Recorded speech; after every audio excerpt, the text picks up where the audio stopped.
नमस्कार, स्वागत है आप सभी का सीयूटी कॉन्सेप्ट पर। मेरा नाम है ओमी त्रिपाठी, मैं आपकी मेंटोर ज्योग्राफी डोमेन की। आज हम लोग बात करेंगे all about BHU. BHU means Banaras Hindu university, Kashi Hindu विश्वविद्यालय की बात करने वाले हैं हम। उसके बारे में हर कुछ, पिछला वीडियो जो मैंने बनाया था उसमें बच्चों के सवाल आ रहे थे कि मैम हॉस्टल के बारे में कुछ बताइए, बीएचयू के बारे में, अलग अलग सब्जेक्ट्स के बारे में बच्चे पूछ रहे थे।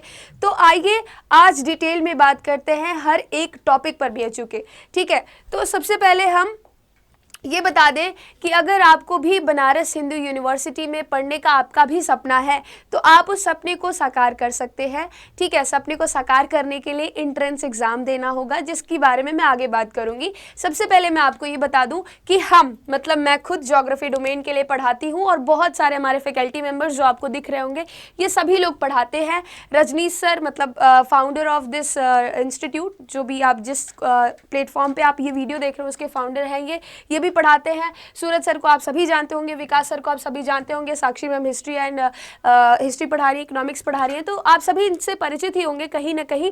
और मैं ज्योग्राफी पढ़ा रही हूँ। तो अगर आपको हमारे बैच से जुड़ना है, जो कि अभी नया बैच आया है, टारगेट बैच इसका नाम है, अगर जुड़ना है तो आप जुड़ सकते हैं। ठीक है, ये तो हो गया। अब आगे बढ़ते हैं। कोई भी अगर जानकारी प्राप्त करनी हो तो आप इस नंबर पे संपर्क भी कर सकते हैं। आगे बढ़ते हैं और बनारस हिंदू यूनिवर्सिटी के बारे में थोड़ा जानते हैं। बनारस हिंदू यूनिवर्सिटी का ये है कैंपस, आप इसकी फोटो देख सकते हैं, काफ़ी बड़ा है।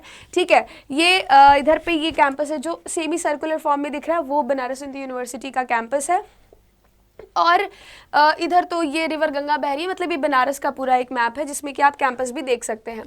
अब मैं पेन ले रही हूँ और यस ओके सो सबसे पहले मैं बनारस की बात करूं, बनारस हिंदू यूनिवर्सिटी की बात करूं तो इसको महामना पंडित मदन मोहन मालवीय जी द्वारा स्थापित किया गया है। वो उसके फाउंडर हैं, इनको नोबेल पुरस्कार भी दिया गया है, भारत रत्न दिया गया है, भारत रत्न दिया गया है, जिसको 1916 में इनका ये फाउंड किए थे बनारस हिंदू यूनिवर्सिटी को। इसका ये एक तरह का सेंट्रल यूनिवर्सिटी है, मतलब ये पूरे इंडिया लेवल पे है, सेंट्रल लेवल पे, स्टेट लेवल पे नहीं है, सेंट्रल लेवल पे यूनिवर्सिटी है। ठीक है, इसमें इसका लोकेशन आप जानना चाहते हैं, एक्चुअली आपको पता ही होगा, बनारस हिंदू यूनिवर्सिटी, जब इसका नाम ही बनारस है तो ये वाराणसी में ही होगा।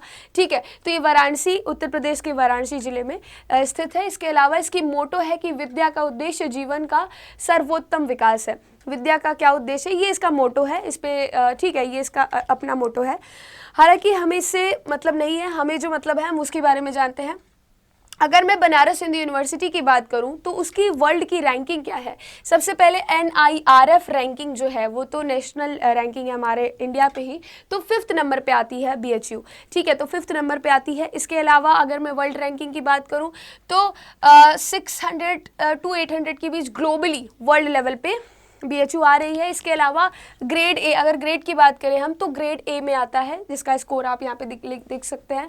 ये पूरी अलग अलग तरह की रैंकिंग है जो मैंने यहाँ पे लिखी हुई है, तो आप ये रैंकिंग देख सकते हैं BHU की काफ़ी अच्छी रैंकिंग चल रही है। और अगर मैं सब्जेक्ट वाइज रैंकिंग की बात करूँ, क्योंकि यहाँ पे ऐसा नहीं है कि हर एक फैकल्टी बेस्ट है, लेकिन कुछ ऐसी फैकल्टीज़ हैं जो बेस्ट है, जो वर्ल्ड लेवल पे सच में बेस्ट है। ठीक है, जैसे कि अगर मैं फार्मेसी की बात करूँ तो फार्मेसी 250 से 300 नंबर पे आ रही है, रैंकिंग पे आ रही है वर्ल्ड लेवल पे।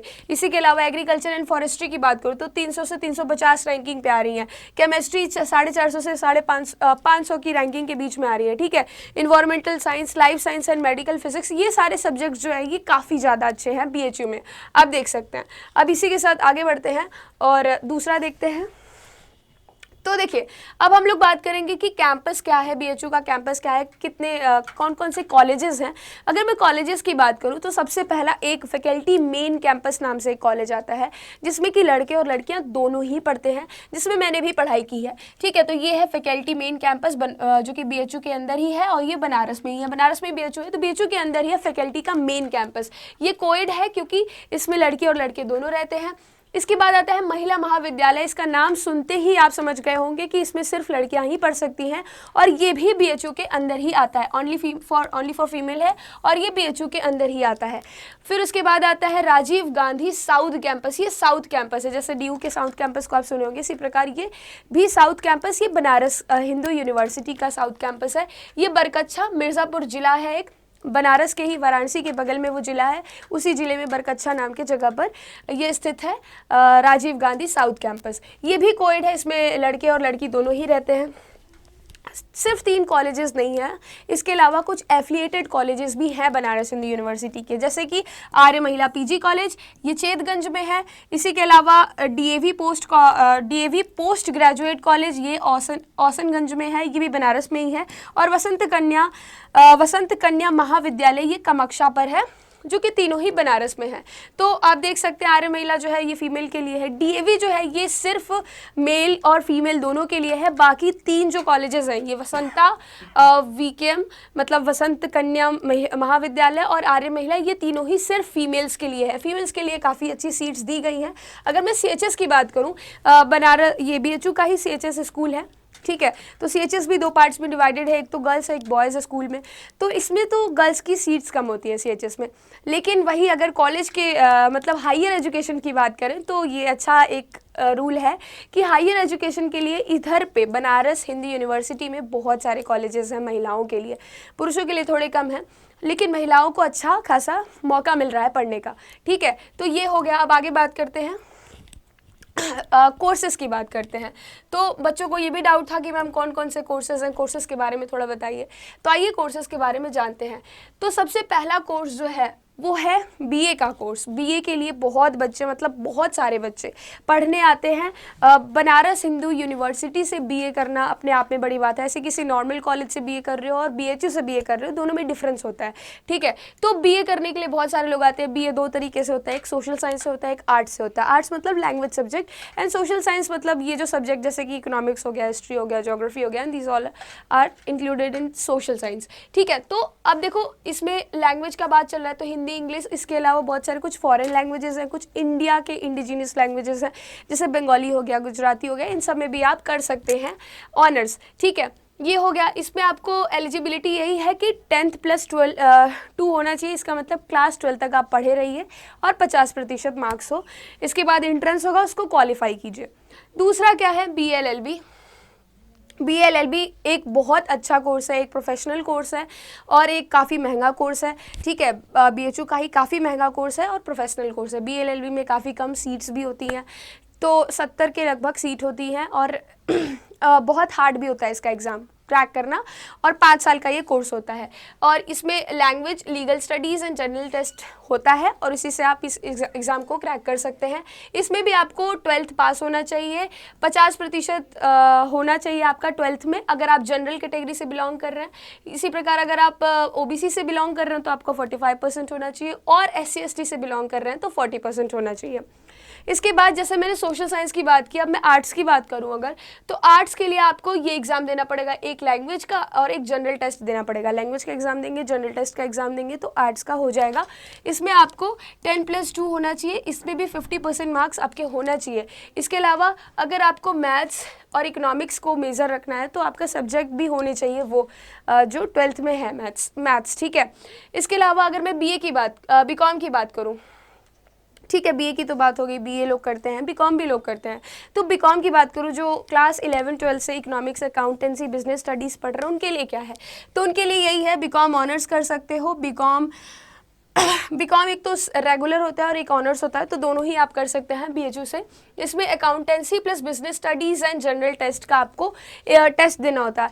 अब समझ नहीं पा रहे होगे कि कौन सा टेस्ट देना होगा, तो देखो ये इंट्रेंस टेस्ट की बात चल रही है। जब बीएचयू का इंट्रेंस फॉर्म तुम भरोगे तो तुम्हें सब्जेक्ट का सिलेक्शन करना होगा। एक्चुअली जब CUET का फॉर्म भरते हो तो सब्जेक्ट को चूज़ करना होता है, तो you have to choose these subjects if you want to do graduation in BCom, ठीक है। बीकॉम में अगर ग्रेजुएशन करना है तुम्हें, तो तुम्हें ये सारे सब्जेक्ट्स को चूज़ करना होगा।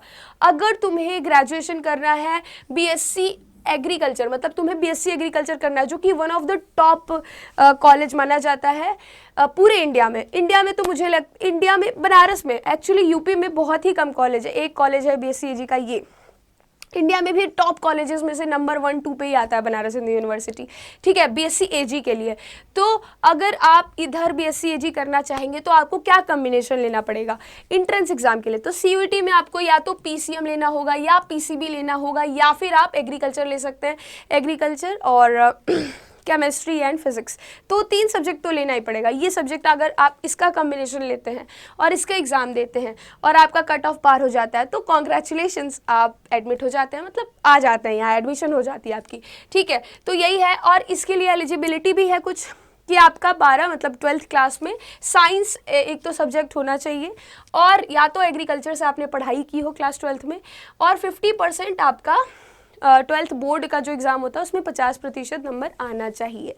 और कुछ एज की भी लिमिट है, जैसे बीए के लिए थोड़ा ज़्यादा है लेकिन एजी वगैरह के लिए कम है, जैसे कि 16 से 25 साल ही होगा तभी आप लेंगे।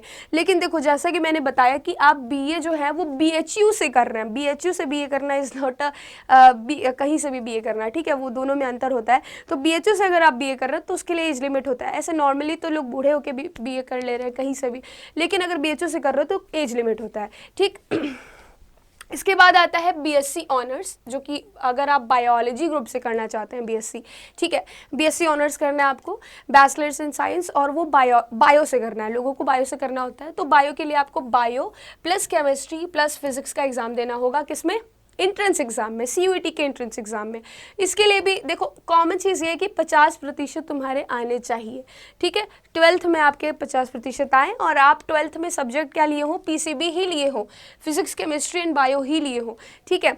अब आता है अगर आपको बीएससी करना हो मैथ से, तब क्या करेंगे, बायो से तो ठीक है, मैथ से करना हो तो मैथ्स के लिए सिंपली यही है कि आपको मैथ्स होना चाहिए सब्जेक्ट में, क्लास 12th में मैथ्स होना चाहिए, केमिस्ट्री होना चाहिए, फिजिक्स होना चाहिए, और 50% एग्जाम में आना चाहिए। इसके अलावा जब सीयूईटी का एग्जाम दोगे तो केमिस्ट्री फिजिक्स तो कॉमन रखना, ये मैथ्स जो है बायो की जगह मैथ्स, ठीक है, बायो की जगह तुम मैथ्स से तुम्हें ऑनर्स करना है तो तुम मैथ्स लो, बायो क्यों लोगे, ठीक है, यही रहेगा। इसके बाद आता है बीटेक। बीटेक का भी होता है, बीटेक डेयरी टेक्नोलॉजी में बीटेक होता है और फूड टेक्नोलॉजी में बीटेक होता है। सीयूईटी से बीटेक अगर आप करना चाह रहे हैं, वो भी बीएचयू से करना चाह रहे हैं तो आप कर सकते हैं। आपको या तो कॉम्बिनेशन में मैथ्स, देखो पीसीबी, पीसीएम, या यहाँ भी पीसीएम कॉम्बिनेशन लेना होगा, और क्लास 12th में भी पीसीएम होना चाहिए, 50% मार्क्स आने चाहिए। तो ये कुछ क्राइटेरियाज हैं आपके कोर्सेज के, कौन कौन से कोर्सेज हैं, क्या क्या क्राइटेरिया है, कैसे एडमिशन होगा, ये मैंने तुम्हें बताया, ठीक है। कुछ और कोर्सेज हैं आगे अगर हम देखें,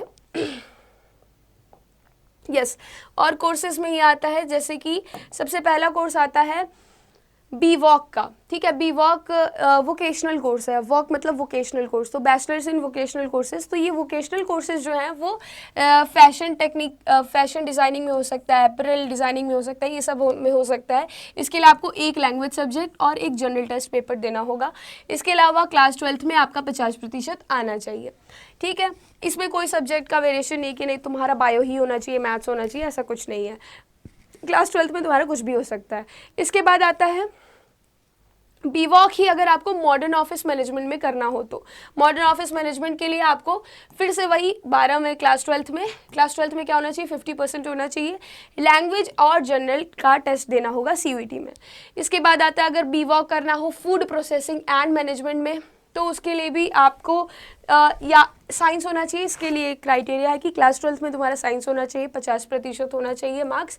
अब तुम यहाँ पे कुछ भी ले सकते हो, फिजिक्स केमिस्ट्री मैथ्स का पेपर दे दो, फिजिक्स केमिस्ट्री बायो का पेपर दे दो, या फिर तुम एग्रीकल्चर का भी पेपर दे सकते हो, क्योंकि फूड प्रोसेसिंग की बात हो रही है तो एग्रीकल्चर वाला जो पेपर दे रहे हो उसी प्रकार से इसका भी पेपर होगा, ठीक है। अब बीवॉक हॉस्पिटैलिटी एंड टूरिज्म मैनेजमेंट भी है। टूरिज्म मैनेजमेंट के लिए आपको लैंग्वेज का एंड जनरल टेस्ट का पेपर देना होता है और 50% होना चाहिए क्लास 12th में। इसी प्रकार अगर बीवॉक करना है मेडिकल लैब टेक्नोलॉजी में, अलग अलग सब्जेक्ट्स है, मेडिकल लैब टेक्नोलॉजी भी अब मेडिकल से रिलेटेड है, इट मीन्स कि तुम्हारा साइंस होना चाहिए, है ना। तो क्लास 12th में साइंस होना चाहिए, 50% नंबर आने चाहिए, और तुम्हें यहाँ पे लैंग्वेज का एक पेपर देना होगा और बायोलॉजी का एक पेपर देना होगा, ठीक है। इसके बाद रिटेल एंड लॉजिस्टिक मैनेजमेंट भी होता है, उसमें भी वोकेशनल कोर्सेज होते हैं। तो अब हम लोग बात करेंगे हॉस्टल्स की। बहुत सारे बच्चों को ये दिक्कत थी कि कैसा हॉस्टल होता है, कहाँ पे मिलता है, कैसा होता है कि नहीं, ये सारी दिक्कतें थी हॉस्टल को लेकर। तो आइए उसकी बात करें। सबसे पहले तो मैं आपको बताऊंगी कौन कौन से हॉस्टल हैं, फिर बताऊंगी कौन कौन से सब्जेक्ट्स में वो हॉस्टल आपको मिलेंगे, उसकी क्या फ़ीस है और उसमें कितने रूम्स वगैरह हैं, ये सारी हम डिस्कशन करेंगे। तो सबसे पहले अगर मैं बताऊं तो सबसे पहले हम एग्रीकल्चर के हॉस्टल की बात करते हैं, बाल गंगाधर तिलक हॉस्टल और दूसरा हॉस्टल है राधा कृष्णन हॉस्टल। ये दोनों ही हॉस्टल एग्रीकल्चर वाले बच्चों को मिलता है जो एग्रीकल्चर से पढ़ाई कर रहे हैं, ठीक है। इन दोनों हॉस्टल की रूम्स की बात करूं तो 198 रूम्स हैं फर्स्ट में और राधा कृष्णन में 120 रूम्स हैं। इसके अलावा इसमें कॉमन रूम 1 है और इसमें 4 कॉमन रूम है, स्टोर रूम 8 है और इसमें 4 स्टोर रूम है। इसके अलावा अगर मैं फ़ीस की बात करूं तो 4,875 रुपये आपके लगेंगे दोनों ही हॉस्टल में।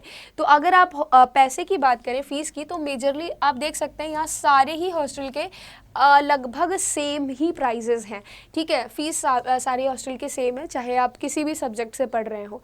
अगर इसी के बाद में बीए की बात करूँ, जो बच्चे बीए कर रहे हैं, बैचलर्स डिग्री ले रहे हैं, लड़कों की बात करूँ तो लड़कों के लिए ये हॉस्टल होता है बिरला ए, बिरला बी एंड बिरला सी, ठीक है। ये बीए, एमए और पीएचडी वाले बच्चों के लिए बिरला ए, बी, सी है। आर्ट्स वाले जो आर्ट्स से कर रहे हैं बीए, एमए और पीएचडी। इसके अलावा लाल बहादुर शास्त्री जो हॉस्टल है वो एमए वालों के लिए है, एमए फर्स्ट ईयर वालों के लिए, ये आर्ट्स वालों के लिए है, ठीक है। तो अगर मैं बात करूँ बिरला ए में तो उसमें 130 रूम्स हैं, बिरला बी में 123 रूम है, बिरला सी में 131 रूम है और एलबीएस मतलब लाल बहादुर शास्त्री हॉस्टल में 301 रूम्स हैं। इसके अलावा अगर मैं इनके कॉमन रूम की बात करूं तो सभी में लगभग एक ही कॉमन रूम है। बिरला ए में 3 कॉमन रूम है और बिरला सी में 3 कॉमन रूम है। और अगर मैं इनके प्राइस की बात करूं तो वही प्राइस है, फ़ीस वही है 4,875। तो इतना ही रुपए लगेगा आपका, चाहे आप किसी भी हॉस्टल में रह रहे हो। और हॉस्टल अलॉट होता है वो बीएचयू खुद ही करता है आपके नंबर के हिसाब से कि आपका कितना रैंकिंग है, आपका कितना नंबर है, आपकी डिस्टेंस क्या है, बीएचयू से आपके घर की डिस्टेंस क्या है, इस बेसिस पे आपके हॉस्टल्स अलॉट होते हैं, ठीक है। अब नेक्स्ट आता है IN गो-टू हॉस्टल। ये गो-टू हॉस्टल जो है वो कॉमर्स के स्टूडेंट्स के लिए है और ये इसमें 120 कमरे हैं, 250 इसकी इनटेक कैपेसिटी, मतलब 250 लोग रह सकते हैं। एक इसमें स्टोर रूम आपको मिल जाएगा, कॉमन रूम और एक स्टोर रूम भी मिल जाएगा। इसका भी फीस जो है वो लगभग सेम है, 4,875 आप देख सकते हैं। इसके बाद AB हॉस्टल आता है जो कि कामाख्या पे है। AB हॉस्टल यहाँ पे नहीं है, कामाख्या पे है। ये बीएड वाले बच्चों के लिए जो बीएड कर रहे हैं, बीएड का जो कॉलेज है वो भी कामाख्या पे है, तो हॉस्टल भी वहीं पे है, ठीक है। तो एजुकेशन वाला है। इसके अलावा RP हॉस्टल जो है वो दोनों ही बीएड वाले बच्चों के लिए और वहीं पे है ये कॉलेज हॉस्टल्स।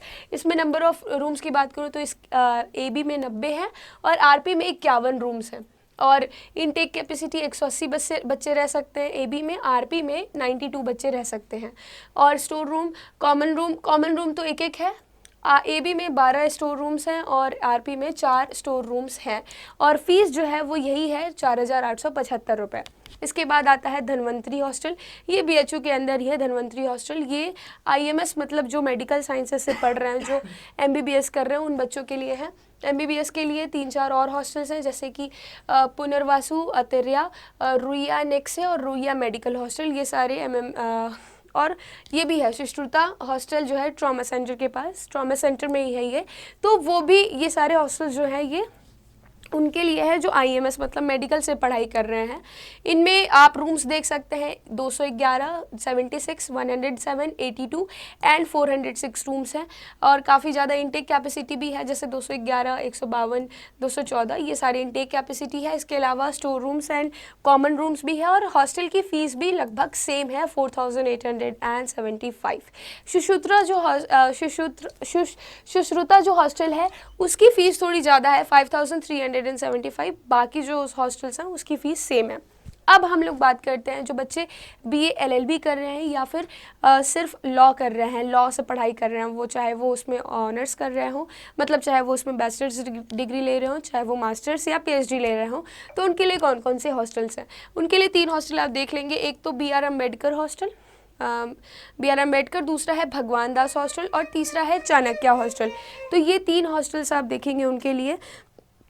और ये जो 3 हॉस्टल्स हैं इसमें ये तीनों लॉ के लिए हैं।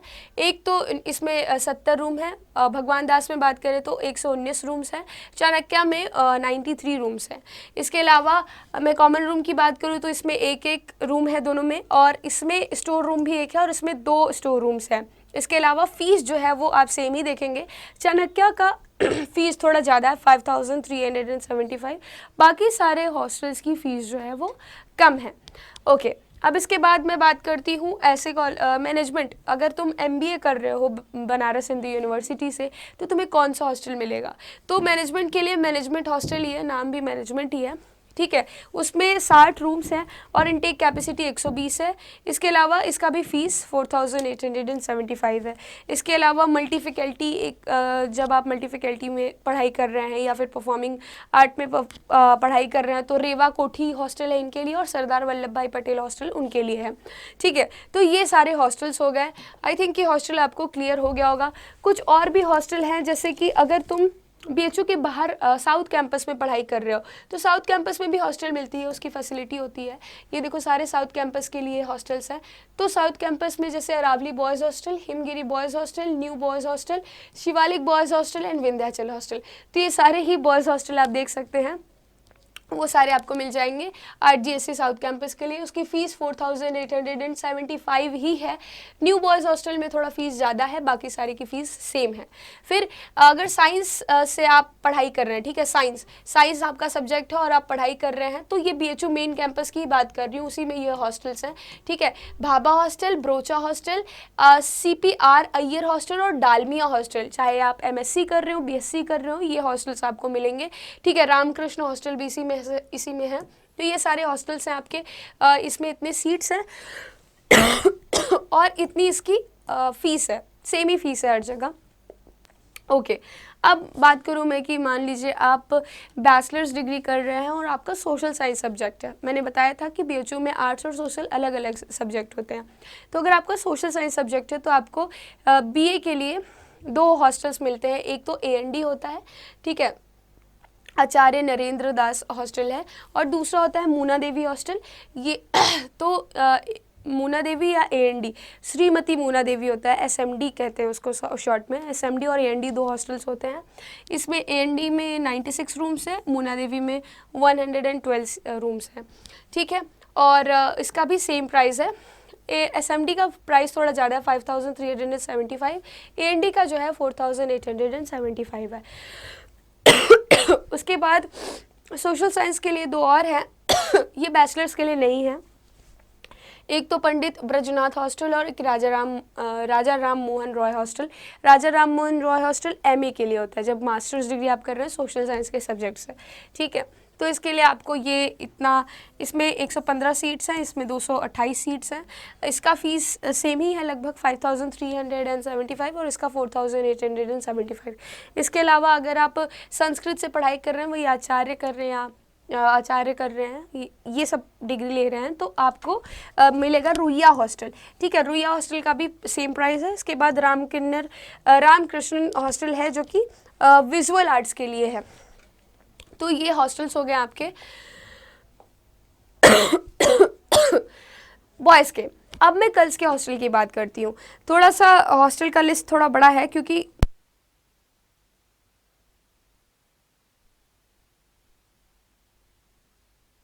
हॉस्टल्स भी ढेर सारे हैं, तो हॉस्टल की लिस्ट भी थोड़ी बड़ी है, ठीक है। तो गर्ल्स हॉस्टल की अगर हम बात करें तो गर्ल्स हॉस्टल जो है उसमें रानी लक्ष्मीबाई हॉस्टल है, एग्रीकल्चर वाले स्टूडेंट्स के लिए है। आर्ट्स वाले बच्चों के लिए भारतेंदु हरिश्चंद्र हॉस्टल है। अगर आप हिंदी से या किसी लैंग्वेज सब्जेक्ट से बैचलर्स कर रही हैं तो आपको भारतेंदु हरिश्चंद्र हॉस्टल मिलेगा और सेम प्राइजेस ही हैं, प्राइसेस लगभग सेम है। 5375 या तो 4875 होगा, ठीक। IMS के लिए जो मेडिकल से पढ़ाई कर रही है उनके लिए Florence Nightingale, Kasturba girls hostel, lady doctor hostel, Mother Teresa hostel, Nagarjun girls hostel. इसके अलावा न्यू PG डॉक्टर्स हॉस्टल और सुकन्या गर्ल्स हॉस्टल, ये सारी ही MBBS डिग्री करने वाली लड़कियों के लिए हॉस्टल्स हैं। फिर इनके प्राइसेस यही हैं 4875। फिर जो कुछ MMV के हॉस्टल्स हैं, MMV से अगर आप पढ़ाई कर रही हैं, अगर आपको मेन फैकल्टी नहीं मिला है, MMV मिला है, वहाँ से आप पढ़ाई कर रही हैं, तो ज्योति कुंज हॉस्टल, कीर्ति कुंज हॉस्टल, कुंदन देवी girls hostel, pungi house girls hostel, प्रज्ञा कुंज, स्वाति कुंज, नवीन गर्ल्स हॉस्टल, ये आपके नवीन गर्ल्स हॉस्टल मल्टी फैकल्टी है। ये वर्किंग वुमेन और नवीन मल्टी फैकल्टी हॉस्टल्स हैं। तो ये सारी हॉस्टल्स एमएमवी के लिए मिलेगी और प्राइजेस भी सेम ही है, ठीक है। न्यू गर्ल्स हॉस्टल जो है वो आरजीएससी के लिए है, जो साउथ कैंपस में है, उसके लड़कियों के लिए भी साउथ कैंपस में हॉस्टल है, न्यू गर्ल्स हॉस्टल करके, ठीक। इसके बाद हम आगे बढ़ते हैं और आगे की हॉस्टल्स को देखते हैं। तो आगे जो है वो आरजीएससी के लिए 2 और हॉस्टल्स है लड़कियों के लिए, मतलब साउथ कैंपस के लिए 2 और हॉस्टल है, एक तो नीलगिरी हॉस्टल, एक विंध्यवासिनी हॉस्टल। विंध्यवासिनी विंध्याचल में ही मिर्ज़ापुर स्थित है, तो विंध्याचल जो है विंध्यवासिनी से ही, विंध्यवासिनी देवी माता से ही रिलेटेड है, इसी वजह से विंध्यवासिनी गर्ल्स हॉस्टल शायद नाम रखा गया है उसका। तो ये भी, उसका प्राइस भी सेम ही है, ये हॉस्टल्स हैं। फिर कुछ साइंस फैकल्टी के हॉस्टल्स हैं, जैसे कि Gargi hostel, JC Bose hostel, Kundan Devi hostel, Maitreyi girls hostel, Sarojini Naidu girls hostel. ये सारे हॉस्टल अगर आप बीएससी और एमएससी कर रही हैं तो आपको मिलेगा। इसके बाद अगर आप सोशल साइंस से पढ़ाई कर रहे हो, बीए कर रही हैं आप, तो आपको quaternary number B1 girls hostel मिलेगा, क्वार्टर नंबर B1। उसमें मेरी ही बेस्ट फ्रेंड थी सान्या, वो रहती थी और उसी को सिर्फ मिला था, 2 लड़कियों को मिला था, 2, और वो दोनों ही रह रही थी क्योंकि बहुत ही, अगर आपको रैंक लाना पड़ता है लेने के लिए, ठीक है, रहने के लिए। मेरा तो यहाँ पे घर है, मुझे ज़रूरत भी नहीं थी और सान्या को मिला था। वी प्राउड ओवर हर, ठीक है। इसके बाद त्रिवेणी, ये सारे त्रिवेणी के हॉस्टल है। त्रिवेणी में अलग अलग फैकल्टीज़ के नहीं रहती है, लेकिन social science, basically social science की ही लड़कियां रहती हैं त्रिवेणी में। Ganga hostel, Godavari hostel, Gomti hostel, Kaveri, Saraswati, Yamuna, ये सारे हॉस्टल्स लड़कियों के लिए ही बनाए गए हैं, ठीक है। इनके सेम फीस भी है 5375। तो टोटल आप अगर देखेंगे, टोटल यहाँ पे ये सारे हॉस्टल्स हैं। नंबर ऑफ़ रूम्स की बात करूँ तो 2485 रूम्स टोटल हो गए हैं, 42 स्टोर रूम्स। ये टोटल की ज़रूरत भी नहीं है। तो ये सारे हॉस्टल्स थे लड़कियों के और लड़कों के मिला के।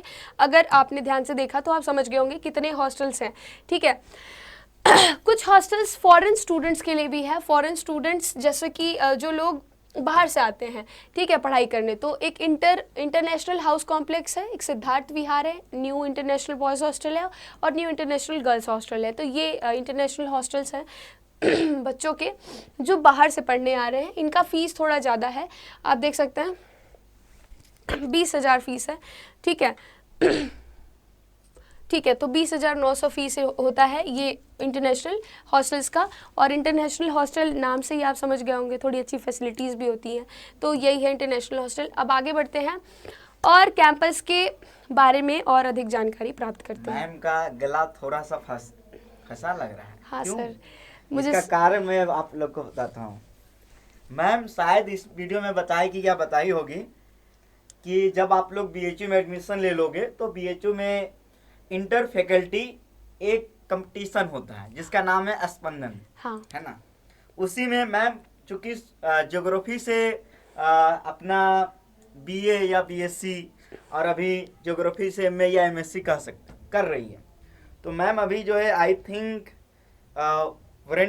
वॉलंटियर क्या बोलते हैं, कार्यकर्ता, मैं एंकरिंग में थी। एंकरिंग में की, वाह। हाँ, स्वतंत्रता भवन में। तो ये देखो मैम का जो है कार्ड अभी अभी आई है और ये वीडियो बना रही है। मैम के लिए एक प्यारा सा कमेंट आप लोग जरूर कर देना कमेंट में, हाँ, कमेंट सेक्शन में। Thank you so much sir. तो मैम आपको बहुत बहुत धन्यवाद, एकदम भागी भागी आई हो। और आप लोग कोर्स भी ले लो, मैम ज्योग्राफी पढ़ाती है यहाँ, है ना। हाँ, मैंने बताया है ना, बहुत बार। Thank you. तो मैंने बताया था रजनीश सर के बारे में, यही है सर। और आप लोग तो जानते ही होंगे वैसे, फिर भी मैंने फिर से सर आ गया सीधे साक्षात, ठीक है। चलो अब हम लोग आगे बढ़ते हैं। तो कैटेगरीज और क्या क्या फैसिलिटीज़ आपको बीएचयू दे रहा है इसके बारे में। तो सबसे पहले कैंपस के इंफ्रास्ट्रक्चर की बात करें। इंफ्रास्ट्रक्चर बेस्ट है कैंपस का, ठीक है, बेस्ट है। आप देख सकते हैं कि वो एक 1 मिनट, तो 1300 एकड़ में फैला हुआ है, उससे भी बड़ा है हमारा ये कैंपस, जो कि बहुत क्लीन है, बहुत साफ़ सुथरा और बहुत ही ग्रीनरी है, बहुत ज़्यादा ग्रीनरी है। वाईफाई आपको मिल जाएगा हर जगह कैंपस में। हॉस्टल एंड एकोमोडेशन की तो बात मैंने कर ली है कि 60+ हॉस्टल्स हैं, उसमें मेसेस भी हैं, ठीक है, तो खाने की भी दिक्कत नहीं होती है। इसके अलावा कॉमन रूम्स हैं, इंटरनेट मिल जाएगा, वाटर कूलर मिल जाएगा, कैंटीन्स मिल जाएंगे, ये सारी चीज़ें आपको हॉस्टल में मिल जाएंगी, हॉस्टल के आसपास मिल जाएंगी। ठीक है, लाइब्रेरी सिस्टम है, 2 लाइब्रेरी है, एक तो सेंट्रल लाइब्रेरी, दूसरा साइबर लाइब्रेरी है। सेंट्रल लाइब्रेरी को और बड़ा बना दिया गया है, तो बहुत अच्छी फैसिलिटी है। सेंट्रल लाइब्रेरी में खुद की बुक ले जाके भी पढ़ सकते हो, बाकी वहाँ पे भी बुक मिल जाएगा, 14 लाख से ज़्यादा वहाँ पे बुक है तुम्हारे लिए, तो पढ़ सकते हो। इसके अलावा लेबोरेटरीज़ भी है। लेबोरेटरीज़ की बात करें तो एडवांस लैब्स है, साइंस में, एग्रीकल्चर में, इंजीनियरिंग में, ये सारे आपको एडवांस लैब्स भी वहाँ मिल जाएंगे। हेल्थ केयर फैसिलिटीज़ भी वहाँ आपको मिल जाएगी, जैसे कि सर सुंदर लाल हॉस्पिटल, वो पूरा बेसिकली वहाँ पे दूर दूर से लोग आ रहे हैं, तो हम जो स्टूडेंट्स हैं हमारा कार्ड बना रहता है, तो कार्ड से हम जल्दी से अपना दिखा भी सकते हैं जो भी बीमारी है, और बच्चे तो ये करते हैं कि अपने रिश्तेदारों को भी दिखाते हैं। तो यही है कि तुम्हें ये हेल्थ केयर फैसिलिटीज़ भी वहाँ मिल रही हैं। कैंटीन और डाइनिंग भी है। कैंटीन की बात करूँ तो आपको अफोर्डेबल और हाइजीनिक फूड मिल जाएगा बनारस में, मतलब बीएचयू के अंदर बेसिकली। इसके अलावा स्पोर्ट्स एंड फिटनेस की बात करें तो बहुत सारे आपको स्पोर्ट ग्राउंड मिल जाएंगे। हर एक हॉस्टल के अपने खुद के स्पोर्ट ग्राउंड होते हैं हॉस्टल के सामने। इसके अलावा रोड पे बना जिम मिल जाएगा, 2-4 जगह, बहुत सारे जगह रोड पे जिम मिल जाएगा। जिम पर्टिकुलरली जिम बना भी है, तो आप वहाँ पे भी एनरोल हो सकते हैं। अगर आप पढ़ रहे हैं तो आपको फ्री में जिम जाने का मौका मिलेगा। ठीक है, इंडोर स्टेडियम है, स्विमिंग पूल है, इसमें आप पार्टिसिपेट मतलब जाके सीख भी सकते हैं। तो ये सारे आपके ऊपर है कि आपका इंटरेस्ट है कि नहीं सीखने में, क्योंकि बीएचयू तो आपको बहुत सारी फैसिलिटीज़ प्रोवाइड करेगा। ठीक है, फिर रिलीजियस एंड कल्चरल सेंटर है, मतलब आप देखेंगे, अगर फोटो देखा होगा कभी बीएचयू का, तो बीएचयू में एक सेंटर है जो कि विश्वनाथ मंदिर का है। विश्वनाथ मंदिर वहाँ पे है, फेस्ट होता है वहाँ पे, वर्कशॉप्स होते हैं, कॉम्पिटिशन्स होता रहता है, तो ये सारी चीज़ें होती रहती हैं। ट्रांसपोर्ट फैसिलिटीज़ के लिए बसेस वहाँ पे हैं, रेगुलर बसेस चलती रहती हैं, हर आधे घंटे पे एक बस चलती रहेगी और पूरे कैंपस में घूमेगी। तो तुम ऐसा नहीं होगा, और वो बस एक भी रुपए चार्ज नहीं करती है, तो आप फ्री में पूरे कैंपस में टूर भी कर सकते हैं बस के थ्रू। ठीक है, फिर आईटी एंड डिजिटल फैसिलिटीज़ भी है, वाईफाई हॉस्टल्स में आपको मिल जाएगा, ई लाइब्रेरी है, ऑनलाइन पोर्टल्स आपको मिल जाएंगे, ये सारी फैसिलिटीज़। इसके अलावा करियर गाइडेंस के लिए पूरा एक प्रॉपर प्लेसमेंट सेल बनाया गया है। करियर गाइडेंस का एक स्टूडेंट वेलफेयर सेंटर बनाया गया है, वहाँ पे जाके तुम हेल्प ले सकते हो। तो ये सारी चीज़ें वहाँ पे अवेलेबल है। सिक्योरिटी एंड सेफ्टी के लिए हर चीज़ किया गया, जैसे कि यहाँ लिखा तो है 24/7 सिक्योरिटी, सीसीटीवीज़, यस सीसीटीवीज़ भी लगे हैं। हॉस्टल वार्डन्स भी हैं, हॉस्टल में वार्डन्स रहते हैं, तो सिक्योरिटी रहती है। इसके अलावा बीएचयू का खुद का एक ऐप है, ऐप में एक सायरन दिया गया है, कभी भी आप दिक्कत हो उस सायरन को रेड प्रेस करिए, वो रेड कलर का सायरन है, उसको प्रेस करिए। तो मैंने तो ट्राई नहीं किया है कभी अभी तक, भगवान करे अभी कभी ये सीन आए भी ना, पर अगर आप ट्राई करेंगे, मतलब अगर आप सच में किसी दिक्कत में हो और उसको प्रेस करेंगे, तो जो प्रॉक्टर है, प्रॉक्टोरियल बोर्ड, वो कुछ प्रॉक्टर्स को भेजेगी आपके पास, तो आप सेफ रहेंगे। ठीक है, तो ये सारी चीज़ें हैं सिक्योरिटी एंड सेफ्टी के लिए बीएचयू में। इसके बाद जैसा कि सर ने बताया कि यस वेट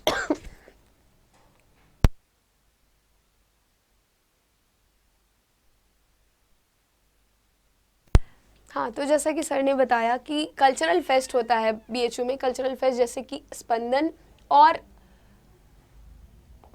हाँ, तो स्पंदन नाम से और अभिकल्पन नाम से होता है कल्चरल फेस्ट। अभिकल्पन जो होता है वो फैकल्टी में ही होता है, और स्पंदन जो होता है इंटर फैकल्टी एक कल्चरल फेस्ट होता है। उसमें आप एज अ वॉलेंटियर भी पार्टिसिपेट कर सकते हैं और कंपटीशन में भी पार्टिसिपेट कर सकते हैं। ठीक है, sport facilities, club and societies बहुत सारी आपको मिल जाएंगी। ठीक है, इसके अलावा तो मिनी इंडिया भी कह सकते हैं हम बीएचयू को, इस वजह से क्योंकि बीएचयू में काफ़ी एक ऐसा इन्वायरमेंट प्रोवाइड करता है, हर एक चीज़ आपको वहाँ पे मिल रहा है, आपको कहीं बाहर जाने की ज़रूरत ही नहीं है, कैंपस में सारी सुविधाएं हैं। ठीक है, इसी वजह से इसको ये नाम दिया गया है। बहुत सारे सेमिनार्स होते हैं, वर्कशॉप्स होते हैं, आपको बहुत अपॉर्चुनिटी मिलती है कि आप खुद को डेवलप कर सकें। ठीक है, तो ये सारी चीज़ें हैं बीएचयू के अंदर। इसके अलावा आप जान ही रहे कि ये NIRF रैंकिंग की बात चल रही है, बीएचयू कौन से स्थान पे है मैंने आप लोगों को बता ही दिया है 5वें स्थान पर आता है।